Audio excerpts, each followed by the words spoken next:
साल 2021 में रिलीज हुई ये फिल्म इन द अर्थ की कहानी ऐसे समय की है जहां दुनिया भर में खतरनाक महामारी फैल चुकी थी। इसका कोई इलाज नहीं था, बस बीमार लोगों से खुद को दूर रखना ही एक हल था। ऐसे में कुछ वैज्ञानिकों को ब्रिस्टल के करीब जंगलों में अजीब चीजों का पता चला, तो मालूम करने के लिए कुछ वैज्ञानिकों को वहां भेजा गया, मगर बाद में उनका कोई पता न चल सका।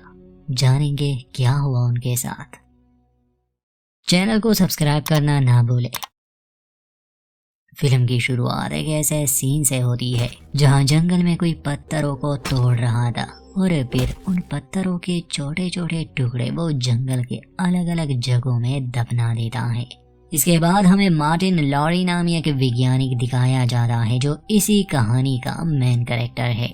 वो इन जंगलों में आया था। जंगल की सीमा पर ही एक चौकी थी। ये क्वारंटीन जोन था क्योंकि बाकी दुनिया खासकर शहर अब सुरक्षित नहीं थे और ऐसे वीरान जगहों पर हर किसी का आना मना था। मार्टिन एक खास काम से यहाँ आया था। जो वैज्ञानिक खोज के लिए भेजे गए थे उनसे कोई खबर नहीं मिली और सरकार को यहाँ के उपजाऊ जमीन पर रिसर्च करनी थी क्योंकि ये कुछ ज्यादा ही उपजाऊ थी और जैसे कि अब पानी की कमी आ चुकी है तो उन्हें ऐसा कोई तरीका चाहिए जिससे सरकार बाकी बचे इंसानों के खाने की कमी को पूरा कर सके।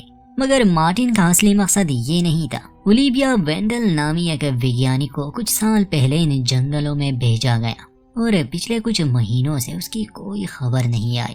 यहाँ आने से पहले उसके और मार्टिन के बीच संबंध थे। असल में वो उसे ढूंढना चाहता था, मगर बाकी लोगों को इस बात का पता नहीं था।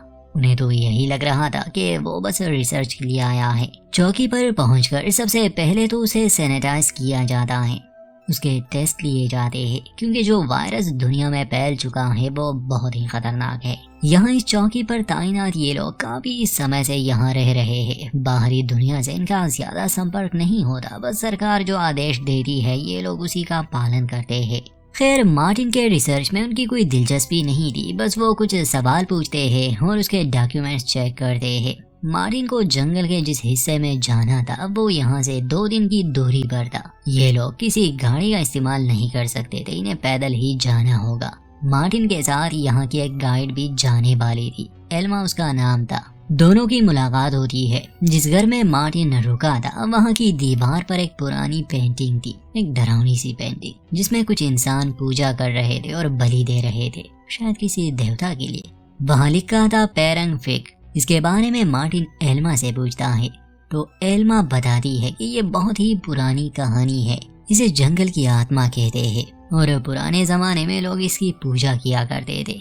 आजकल ये कहानी बच्चों को सुनाई जाती है। फिर ये तो साफ था कि मार्टिन और एल्मा को इस सब पर कोई विश्वास नहीं था, और हो भी क्यों। दोनों की कुछ बातें होती है। बाद में मार्टिन के टेस्ट रिजल्ट भी आ गए जो साफ थे। मार्टिन वहाँ के एक आदमी से पूछता है कि जो लोग जंगल में गए यानी खो गए उन्हें ढूंढने के लिए जीपीआरएस का इस्तेमाल क्यों नहीं किया गया, तो वो बताता है कि वहाँ नेटवर्क काम ही नहीं करता। जो लोग गए थे वो बिना गाइड के थे। जंगल में भटक जाना इंसान पर एक अजीब सा डर हावी कर देता है। उनके साथ भी यही हुआ होगा। मार्टिन जंगल की ओर देखता है और कहता है कि मुझे तो ये जंगल इतना खतरनाक नहीं लग रहा। रात वो यही बिताते हैं। फिर अगले दिन सुबह सवेरे ही ये अपने मंजिल के लिए निकल गए, सिर्फ मार्टिन और एल्मा। मार्टिन ज्यादा बाहर नहीं निकला था, तो जंगल में इतना लंबा सफर ये उसके लिए पहली बार था। चलते चलते वो एल्मा को बताता है कि डॉक्टर ओलिविया को वो अच्छे से जानता था क्योंकि यहाँ आने से पहले दोनों ने एक साथ काम किया था। एल्मा का कहना था कि पहले उन्हें ओलिविया से लेटर्स मिलते थे, मगर 6 महीनों से उसकी कोई खबर नहीं आई। रात होने से पहले ये कैंप लगाते हैं, खाना खाते हैं। जंगलों में जानवरों की अजीब आवाजों से मार्टिन को नींद नहीं आती। सुबह होने पर ये अपने सफर को जारी रखते हैं। रास्ते में इन्हें एक टेंट मिला जिसे पार दिया गया था। एल्मा कहती है कि मुझे याद है यहाँ एक परिवार आया था और फिर वो लौट के नहीं आए। ये टेंट जरूर उन्हीं का होगा। ये जानकर इन्हें दुख भी होता है और डर भी लगता है कि शायद वो मर गए। खैर अब तो कुछ नहीं हो सकता, इसलिए ये लोग आगे बढ़ते हैं। अंधेरा होने से पहले ये एक बार फिर से कैंप लगाते हैं, मगर रात को इन पर हमला हुआ। तेज रोशनी चमक रही थी जिससे इन्हें कुछ भी दिखाई नहीं देता।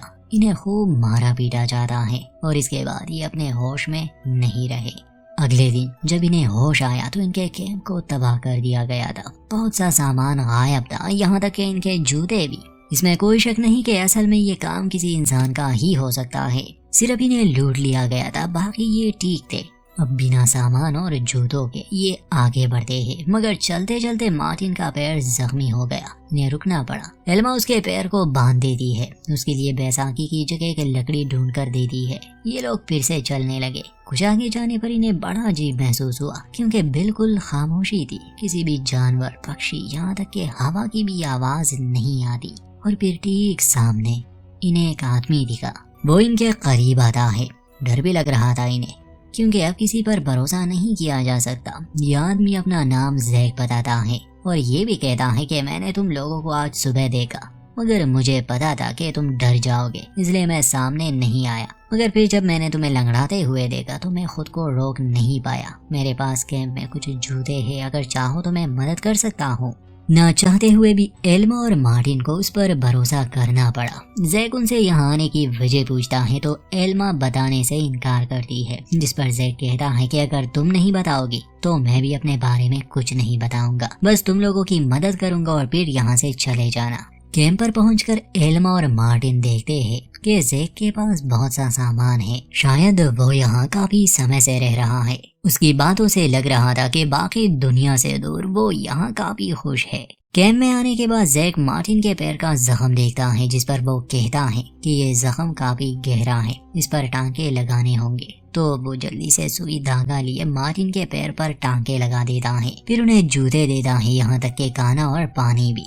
और अंत में वो उन्हें अपनी तरफ से एक शरबत पिलाता है जो बहुत मीठा था। मगर जल्द ही मार्टिन और एल्मा को समझ आया कि इसमें नशा है और जैक तो बस अच्छा होने का नाटक कर रहा था। जैसे ही दोनों बेहोश हुए, जैक दोनों के कपड़े उतार देता है, उन्हें अपने बनाए कपड़े पहना देता है और उनकी कुछ ऐसी तस्वीरें लेता है जैसे वो लोग मर गए हो और यहाँ किसी तरह का शैतानी रस्म चल रहा हो। जब दोनों को होश आया तो जैक ने उन्हें कुर्सी से बांध दिया था।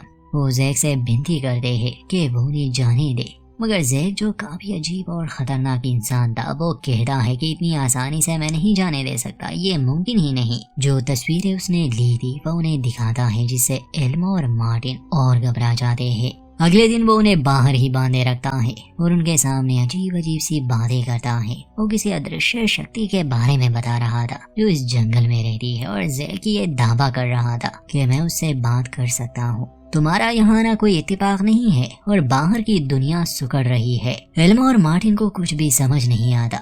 अगली रात जैक आकर मार्टिन को बताता है कि तुम्हारे पैर का इन्फेक्शन बढ़ गया है और मुझे तुम्हारी कुछ उंगलियां काटनी पड़ेगी। ये सुनकर एल्मा और मार्टिन दोनों उसे मना करते हैं, क्योंकि जैक ये अपनी कुल्हाड़ी से करने वाला था। वो कोई डॉक्टर नहीं था, मगर वो नहीं मानता और तुरंत ही मार्टिन की 2 उंगलियां काट देता है। मार्टिन बेचारा दर्द से तड़पने लगा, यहाँ तक कि वो बेहोश हो गया। उंगलियां काटने से पहले जब मार्टिन और एल्मा कुर्सी से बंधे हुए थे तो मार्टिन को वहाँ एक ब्लेड दिखा, जिसके बारे में उसने एल्मा को बता दिया था कि उसकी मदद से वो अपनी रस्सियां काटकर खुद को आजाद कर सकते हैं। मगर फिर जैक आ गया। कुछ घंटे बाद जैक मार्टिन को बाहर ले जाता है, क्योंकि इस बार वो उसकी बलि देने वाला था। वो उसे वो अजीब से कपड़े पहना देता है, आसपास कुछ चीजें रख देता है। एल्मा टेंट में ही थी। किसी तरह वो उस ब्लेड को हासिल कर लेती है, खुद को आजाद कर देती है। जैक को शक हुआ तो जब वो अंदर आया तो एल्मा उस पर हमला कर देती है। जैक घायल हो गया। एल्मा को मौका मिल जाता है, इसलिए वो तुरंत ही मार्टिन की तरफ भागती है, उसे छुड़ाती है। इन लोगों ने पहले ही प्लान बना लिया था कि ये अलग अलग दिशा में भागेंगे।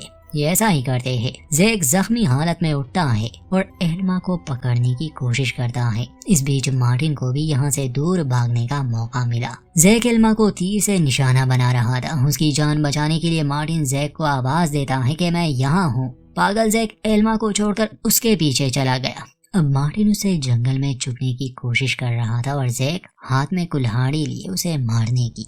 मार्टिन को वहाँ कुछ लाइट्स नजर आए और माइक भी, तो वो माइक में मदद के लिए आवाज लगाता है।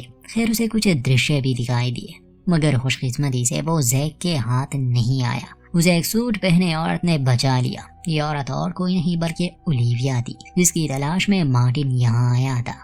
ओलिविया जल्दी से मार्टिन को अपने कैंप ले जाती है, मगर उसे एल्मा की चिंता थी, इसलिए वो उसे ढूंढने बाहर आया और खुशकिस्मती से वो उसे मिल जाती है। ओलिविया उनकी मदद करती है और ये जानकर उसे बहुत बुरा लगा कि ये सब जैक ने किया। मार्टिन बताता है कि भागते समय मैंने कुछ लाशें भी देखी, वो एक कातिल है। मार्टिन ओलिविया से वजह पूछता है कि उसने किसी से संपर्क क्यों नहीं किया, तो ओलिविया बताती है कि अब हालात बदल गए, मैं यहाँ इतनी व्यस्त रही कि कोई संदेश भेज ही नहीं पाई। मुझे यहाँ कुछ मिला है, कुछ ऐसा जो सब कुछ बदल देगा, और पिछले कई महीनों से मैं बस उसी पर काम कर रही हूँ। मार्टिन का जख्म देखकर वो कहती है कि इसे दागना होगा। बदकिस्मत मार्टिन को एक बार फिर से दर्द सहना पड़ा। बाद में पता चलता है कि असल में जैक ओलिविया का पति था। अब वो यहाँ नहीं आता तो शायद ये लोग यहाँ सुरक्षित है। ओलिविया इस कहानी को थोड़ा और भी अच्छे से समझा देती है। वो कहती है कि मुझे यहाँ एक पत्थर मिला है, एक अजीब सा पत्थर। जंगल में हर जगह मैंने सेंसर लगाए हैं और काफी जगहों पर माइक्स भी। मुझे लगता है कि ये पेड़ बातें करते हैं। मुझे नहीं पता ये क्या है, मगर उस पत्थर में ऐसी कोई शक्ति है जो हमसे बात करना चाहती है। मैं काफी महीनों से इन आवाजों को रिकॉर्ड कर रही हूँ। ये एक अलग पैटर्न में होती है। मैंने एक भाषा भी तैयार कर ली है। वो कुछ आवाजें मार्टिन को भी सुनाती है, क्योंकि वो खुद एक वैज्ञानिक था तो समझ सकता था कि आवाजें अलग है। ये शक्ति है या क्या ये तो नहीं पता, मगर जैक और ओलिविया पूरी तरह से इसकी तरफ आकर्षित हो गए थे। ओलिविया का कहना था कि जैक भी मेरे साथ यहाँ था, हम दोनों ने ये प्रयोग शुरू किए, मगर जब हमें उस पत्थर का पता चला, आसपास हमें कुछ चिन्ह मिले, यहाँ तक कि एक प्राचीन किताब भी, और अनुवाद करने के बाद हम जान गए कि ये साइंस से परे है। इसलिए जैक ने मेरा साथ छोड़ दिया। वो जादू जैसी बातों को मानने लगा और अब वो उस शक्ति की पूजा करता है, उसे खुश करने में लगा रहता है। यही वजह है कि वो तुम्हें मारना चाहता था। असल में वो तुम्हारी बलि देने वाला था, मगर मैंने विज्ञान की मदद से जानने की कोशिश की और अब मैं बहुत करीब पहुंच गई हूँ। शायद मुझे वो जवाब मिल जाए कि आखिर ये हमसे क्या कहना चाहती है। जान सकूंगी मैं कि आखिर इसमें क्या राज छुपा है। ये सारे पेड़ पौधे, हर चीज एक दूसरे से संपर्क में है, मानो जैसे कोई विशाल नेटवर्क हो। ये सब सुनने के बाद एल्मा मार्टिन से अकेले में बात करती है, समझाती है कि देखो मुझे इस औरत पर भरोसा नहीं, ये भी जैक की तरह अजीब बातें कर रही है, शायद दोनों मिले हुए हो। हमें यहाँ से निकलना होगा और इसे भी साथ ले जाना होगा। मार्टिन एल्मा की बात मान लेता है और ओलिविया को मनाने की कोशिश करता है, मगर ओलिविया यहाँ से जाने वाली नहीं थी और वो एक अजीब बात बताती है। वो मार्टिन से पूछती है कि तुम्हें यहाँ आने पर मजबूर किया गया है, तुम्हें लग रहा है जैसे तुम यहाँ आना चाहते थे, मगर ऐसा नहीं है। ये ख्याल किसी बीज की तरह तुम्हारे दिमाग में डाला गया है।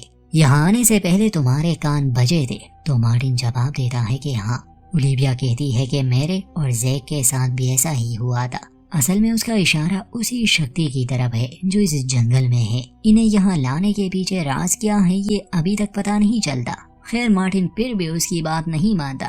वो और एल्मा यहाँ से जाने का फैसला करते हैं, मगर इससे पहले कि दोनों यहाँ से निकल पाते, जंगल के जमीन से एक धुआं निकलता है, एक तरह की गैस जो इस कैंप के चारों ओर थी, और इसमें सांस लेना इंसान पर काफी बुरा असर करता।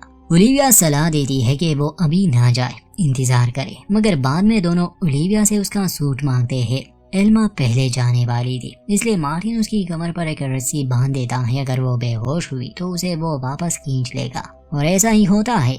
एल्मा बस थोड़ी ही दूर चली गई थी कि उस पर गैस का असर होने लगा। उसे अजीब से दृश्य दिखाई दिए। मार्टिन उसे वापस खींच लेता है। वो बहुत डरी हुई थी और बार बार कह रही थी कि मैंने उसे देखा, वो बहुत विशाल है। रात को जब ये लोग कैंप में थे तो जैक आता है। वो सीमा पर ही खड़ा था, हाथ में फ्लायर लिए। मार्टिन और एल्मा उसे देखकर घबरा जाते हैं कि ये पागल सन की फिर से उन्हें मारने की कोशिश करेगा। ओलिविया उससे बात करने गई। वापस आने पर वो बताती है कि वो बस शक्ति से बात करना चाहता है और ये सिर्फ मार्टिन की वजह से ही मुमकिन है। तो ओलिविया उसके लिए एक गाढ़ा तैयार करती है जो मार्टिन को पीना होगा। ये लोग समझ गए थे कि जैक और ओलिविया मिले हुए हैं, और मार्टिन आसानी से उसकी बात इसलिए मान गया क्योंकि वो एल्मा को मरने नहीं दे सकता था। उसने मार्टिन की जान बचाई। तो दोनों एक पेड़ के नीचे बैठ जाते हैं। मार्टिन उस गाढ़े को पी लेता है ओलिविया का मानना था कि चूंकि इस शक्ति ने मार्टिन को यहाँ बुलाया है तो वो इसी से बात करना चाहती है। तभी एक तेज आवाज से दोनों सर पकड़कर बैठ गए। एल्मा ओलिविया के पास जाती है ताकि उसे बता सके, मगर ये देखकर वो समझ गई कि ये जैक से भी बड़ी पागल है। उसके वर्कशॉप में अनगिनत लोगों की तस्वीरें भी ये वही लोग थे जिसे उसने मारा। तो एल्मा उससे लड़ने लगी, उसे जख्मी करके बाहर आती है। जैक मार्टिन को मारने वाला था मगर एल्मा पहुंच गई। पहले तो वो जैक की आंख फोड़ देती है और बाद में उसका किस्सा ही खत्म कर देती है। कुछ ही देर में वो जहरीली गैस पूरे जंगल में फैल गई और एल्मा उसमें बुरी तरह फंस चुकी थी। काफी समय तक उसे अजीब और गरीब चीजें दिखाई दे रही थी और अगली सुबह जब वो उठती है तो वो पूरी तरह से बदल गई थी। ठीक सामने ही ओलिविया खड़ी थी। शुक्रिया कहकर वो वहीं मर जाती है, मानो जैसे उससे कोई साया उतर गया हो। और अब उस शक्ति ने एल्मा को अपना शिकार बना लिया था। वो मार्टिन के पास आकर अजीब से लहजे में कहती है कि चलो तुम्हें इस जंगल से बाहर ले जाओ। और यहीं पर इस कहानी का अंत होता है।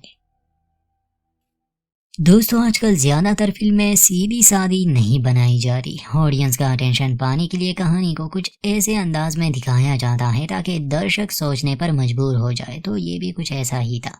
खैर, अब दुनिया में पहली महामारी शायद इस शक्ति की वजह से थी। जैसे कि उस पुरानी कहानी में इसे जंगल की आत्मा कहा गया है, तो ये शक्ति नेचर की तरफ इशारा करती है जो कि अब जाग गई है और इंसानों को सबक सिखा रही है, क्योंकि इंसान प्रकृति को नुकसान पहुंचाते हैं, इसमें तो कोई शक नहीं। और इन लोगों को जंगल में लाने के पीछे यही एक मकसद हो सकता है कि इंसान की एक नई नस्ल उभर कर सामने आए जो कि प्रकृति से प्यार करे, उसका ख्याल रखे। और शायद इसीलिए प्रकृति को किसी सही इंसान की तलाश थी जो अब एल्मा या फिर मार्टिन हो सकते हैं। उम्मीद करते हैं हमारी वीडियो आपको पसंद आई होगी। चैनल को सब्सक्राइब करना ना भूले और अपनी राय जरूर दें।